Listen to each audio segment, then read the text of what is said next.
I would like to share a story quickly with you all. In 2016, I had the opportunity to go to Dakar, Senegal, with Roots and Wings, which was a group of performance artists. And before I went, I met at my job a young man named Chris, and he is the epitome of millennial. It's a young white guy, and I texted him about this.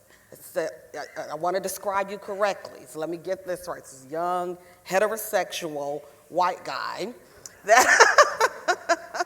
that travels the country with the ultimate millennial job. He teaches nonprofits or businesses how to improve their social media presence. Right. The epitome of everything that I'm thinking, how did I meet Chris? Why is Chris in my life? So I met Chris and just had met him briefly before we went to Dakar, Senegal. And when I went to Dakar, I didn't think, one, I never even owned a passport. So my daughter wanted to go to Africa as well. So she got a passport too, because sometimes when you free your mind, you can bring your kids along too.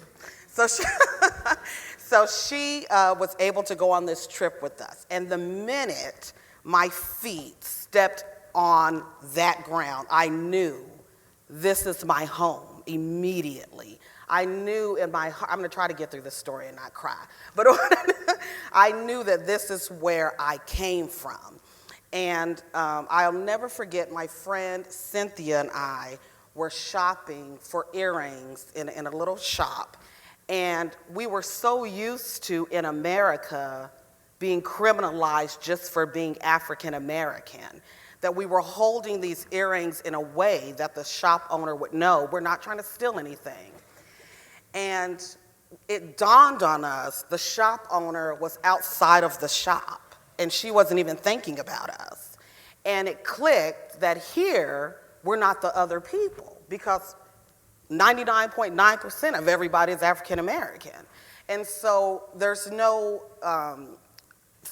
nothing in your head, which is always on a loop in your head when you're the other person, that you're different. It's constantly there, it's never off. The only time it's probably off is if you're at home. But when you're driving, you think about it. When you're shopping, you think about it. When you're at work, you think about it. In this space, I'm thinking about it. But there we didn't have to think about that. And I'll never forget, we went to Gawoni Island, which is the slave castles, and this is where they would keep enslaved people before they brought them here to America. And my daughter went in this space. They separated men, women, and children. And so my daughter went into the space where young girls would be her age. And of course, it's they call it a castle, but it's really, stone, brick, huge building. And there's no insulation, of course, back then. And my daughter just started screaming, and these screams echoed all throughout this building. And someone had told me, well, you should go to your daughter. And I said, I'm not, because this is her moment in this space for her to be in this space. And it was like everyone paused, and you could just hear these screams. And I told you I'm going to get through this without crying.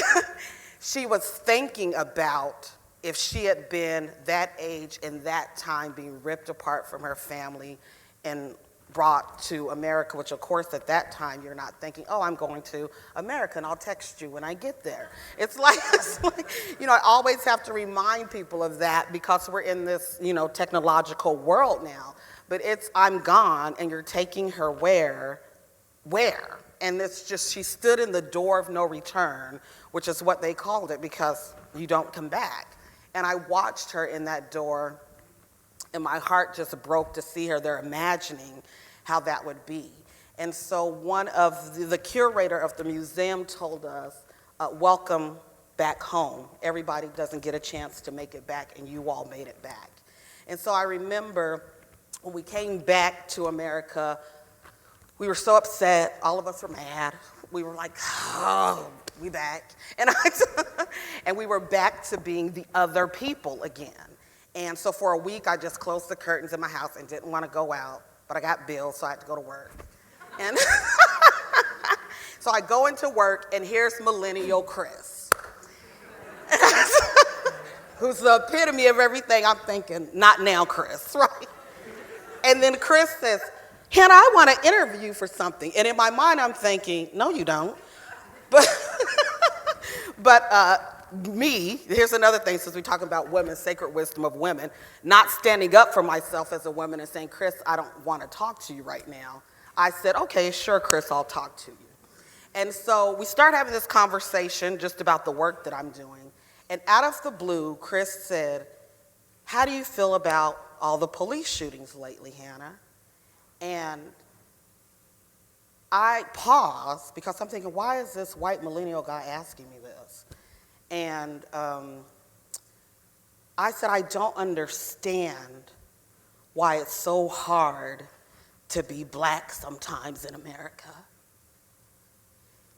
And I just started crying these tears that I had held for so many years. And Chris looked at me, and he didn't, not all me. He didn't say, not me. He didn't say, well, my family didn't own slaves. He said, I know this doesn't mean anything, but I'm sorry. And then he just let me cry. And he just listened to me. And he just taught me a lesson that everything doesn't need an excuse from someone. Sometimes people just need you to listen to them.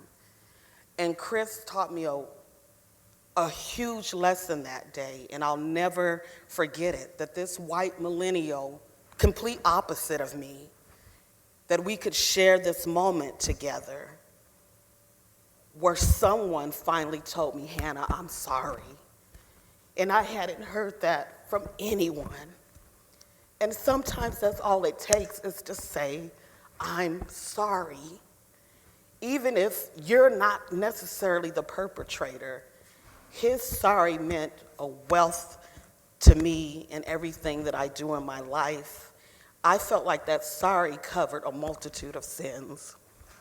And so I'm so thankful to this young white millennial for giving me that experience. So if I could say anything, just listen. And sometimes it's okay to just say, I'm sorry. Thank you.